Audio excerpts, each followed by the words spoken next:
बिस्मिल्लाहिर्रहमानिर्रहीम। अस्सलाम वालेकुम मेरे अजीज़ भाई और बहनों, जैसा कि आप सब लोग जानते हैं कि इस वक्त हमारे मुल्क पाकिस्तान में सैलाबी सूरत हाल है और सैलाब ही ने किस कदर तबाही मचा रखी है। तमाम इंसान खौफजदा हैं और हर तरफ डर छाया हुआ है, चाहे वो साउथ पंजाब हो या बलूचिस्तान, कराची हो या नीलम, हर तरफ कहर मचा हुआ है। दोस्तों, सैलाब की तबाही से लोगों के घर तबाह हो चुके, दिखाने के लिए ना उनके पास घर है, खाने के लिए ना उनके पास रोटी है और सर को ढांपने के लिए ना उनके पास चादर है। दोस्तों, पानी का जो साफ पानी का यहाँ पर चश्मा बहता था, उस चश्मे तक को गदला कर दिया कुदरत की इस तबाही ने, और इनके पास पीने को साफ पानी मैसर नहीं। कुछ लोग इस आफत से लड़ते हुए इसका डटकर मुकाबला भी कर रहे हैं। फंडिंग जारी है और लोग अपने मुसलमान भाइयों के साथ खड़े रहते हुए उनकी मदद को बगैर जूती पहने घरों से निकल पड़े हैं। कराची की हालत की बात की जाए तो कुछ बेहतर सूरत हाल वहां भी नहीं है। कुछ रोज पहले बारिश के पानी ने तबाही मचाई और कई कई फीट तक लोगों के घरों के अंदर पानी जमा हो गया। लोगों की कीमती अशिया को नुकसान पहुंचा। इसकी वजह क्या है? नाकिस सीवरेज सिस्टम, और सबसे अहम वजह जो थी वो थी हुकूमती नाअहली। जी हाँ दोस्तों, ये मुल्क पाकिस्तान हमारे बड़ों की अनथक मेहनतों के बाद मारिज़ वजूद में आया। कई लोगों ने घर अपने लुटाए, कईयों की जाने गईं, लेकिन वो अजीम लोग लड़े, इतना लड़े कि आखिर में फतह से हम किनार होकर रहे। दोस्तों, कराची की हालत के जिम्मेदार हुकूमत के साथ साथ वहां बसने वाले लोग भी हैं, जिन्होंने कायद के शहर को खुद अपने हाथों से गंदा किया है। ये चीजें सोची जाएं, अपने गिरेबान में नजर दौड़ाई जाए, तभी जाकर इन मसाइल को हल किया जा सकता है। गुज़िश्ता रोज कराची में बाकायदा तौर पर फ्लड वार्निंग जारी की गई है, जिससे तूफान कराची में पेशगोइयों के हवाले से बेशुमार बातें गर्दिश कर रही हैं और लोगों में खौफ व हिरास का आलम बर्पा हो गया है, क्योंकि लोग इस बात को बखूबी जानते थे कि समुद्री सैलाब किस हद तक तबाही का बायस बन सकता है। आफत कोई भी हो दोस्तों, अपना आप दिखाकर ही दम लेती है। कुछ लोगों का मानना यह भी है कि खुदा जब हम लोगों से नाराज होता है तो आफतों को भेज देता है। लोग खुदा को फिर से याद करें और उसकी तरफ रुजू करें। दूसरे ममालिक में अगर समंदरी सैलाब की बात की जाए तो तबाही का अंदाजा लगाया जा सकता है। इंडोनेशिया ने जो तबाही मचाई, जो इस सैलाब ने मचाई थी, वो किसी से ढकी छुपी नहीं।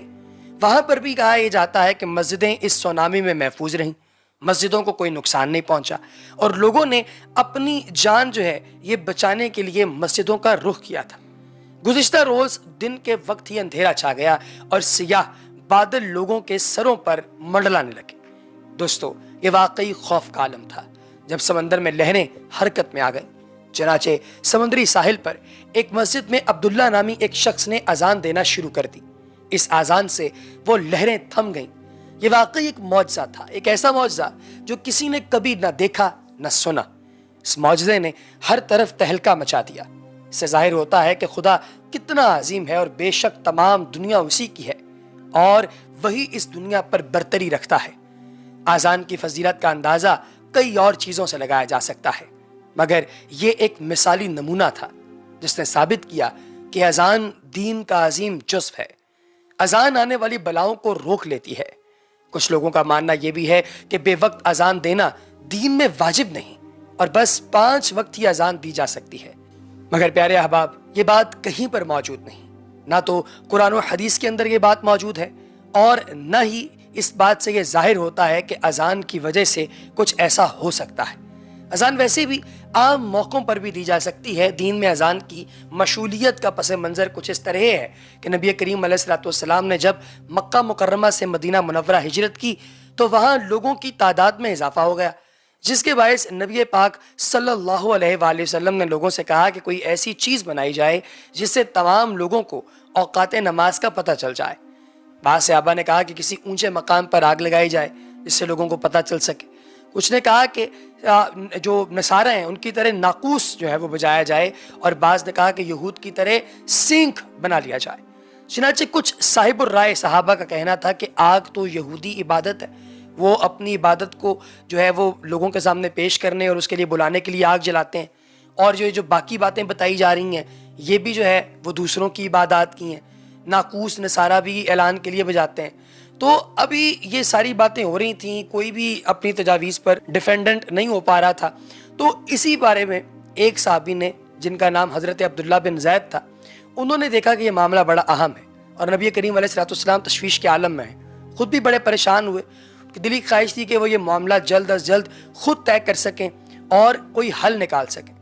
تو انہوں نے گھر جا کر جب وہ سوئے تو خواب میں دیکھا کہ بلند پہاڑ پر ایک فرشتہ اونچے اونچے آذان کے کلمات ادا کر رہا ہے۔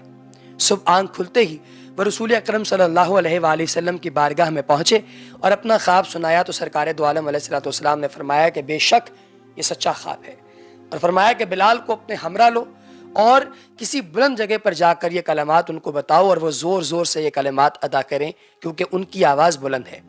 جب انہوں نے اذان دینا شروع کیا تو اذان سنتے ہی حضرت عمر فاروق رضی اللہ تعالیٰ عنہ دوڑتے دوڑتے سرکار دو عالم علیہ الصلوۃ والسلام کے پاس تشریف لے آئے اور فرمایا کہ قسم اس ذات پاک کی جس نے آپ کو حق کے ساتھ معبود فرمایا ہے، ابھی جو کلمات ادا کیے گئے ہیں میں نے خواب میں یہ کلمات سنے ہیں، اور یہ بات سن کر نبی کریم صلی اللہ علیہ وآلہ وسلم نے اللہ کا شکر ادا کیا۔ منقول ہے کہ اسی رات میں 10، 11 یا 14 صحابہ نے یہ خواب دیکھا تھا، اور اذان کی شروعات میں مقبول بھی اور منقول بھی یہی ہے کہ حضرت زید بن عبداللہ اور حضرت عمر فاروق رضی اللہ تعالیٰ عنہما نے جو خواب دیکھا وہ اذان کا تھا۔ سے ظاہر ہوتا ہے کہ اذان اللہ تعالیٰ کا ذکر ہے اور اذکار میں سب سے اہم ترین عبادت ہے۔ پیارے دوستو، اللہ کی وحدانیت اور رسول اکرم علیہ الصلوۃ والسلام کی جو رسالت ہے اس کی شہادت کا اعلان بھی نماز میں کیا جاتا ہے، اذان میں کیا جاتا ہے اور دیگر عبادات میں کیا جاتا ہے، جن میں اللہ کی وحدانیت اور رسول اکرم علیہ الصلوۃ والسلام آپ کی رسالت کی سچائی بیان کی جاتی ہے تاکہ لوگ نیکی کی طرف راغب ہوں اور اپنے حقیقی رب کی بڑائی بیان کریں اور دنیاوی جھمیلوں سے نکل کر کچھ وقت اپنے رب کی خوشنودی میں نکالیں۔ اللہ پاک ہم سب کو دین کے رستے پر چلنے کی توفیق دے اور ہمیں 5 وقت کا نمازی بنائے۔ احباب، یہ باتیں بہت اہم ہیں جو ہم اکثر اوقات ایویں گپ شپ کے اندر نکال دیتے ہیں اور ان باتوں کے اوپر غور نہیں کرتے۔ بڑی امپورٹنٹ باتیں تو پر غور ہونا چاہیے اور ان باتوں کی جو گہرائی ہے اس کو ماپنا چاہیے، باتوں گہرائی میں جانا چاہیے، پتہ یہ چلنا چاہیے کہ ان باتوں میں کس قدر سچائی ہے۔ پیارے دوستو، اللہ تبارک و تعالیٰ کی ذات جب کبھی کسی انسان کو موقع دیتی ہے کہ وہ کوئی ایسا معجزہ وٹنس کرے جو کہ وہ اپنی زندگی کے اندر عام روٹین میں نہیں دیکھتا، تو اس کا مطلب یہ ہونا چاہیے کہ اللہ پاک کی ذات اپنے بندے کے ساتھ اتنا پیار کرتی ہے، اتنی محبت کرتی ہے کہ اپنے بندے کو دنیا کے اندر یہ چیزیں دکھا دیتی ہے کہ وہ اپنے رب کی حقانیت کو اور دین کی حقانیت کو، سچائی کو وہ دیکھ سکے، وٹنس کر سکے۔ ہم لوگ ہی ایسے ہیں، اپنی آنکھوں پر پٹی باندھ رکھی ہے شاید، اور ہم لوگ دیکھ نہیں پاتے کہ حقیقت کس قدر خوبصورت ہے۔ اللہ تبارک و تعالیٰ کی ذات عمل کرنے کی توفیق عطا فرمائے۔ اس کے ساتھ ہی پیارے دوستو، آج کی اس ویڈیو میں ہمیں دیجیے اجازت، اپنا بہت سا خیال رکھیے گا، دعا میں یاد رکھیے گا۔ اللہ پاک آپ کا اور ہمارا ہم سب کا حامی ناصر ہو۔ اگلی ویڈیو تک اجازت، اللہ حافظ۔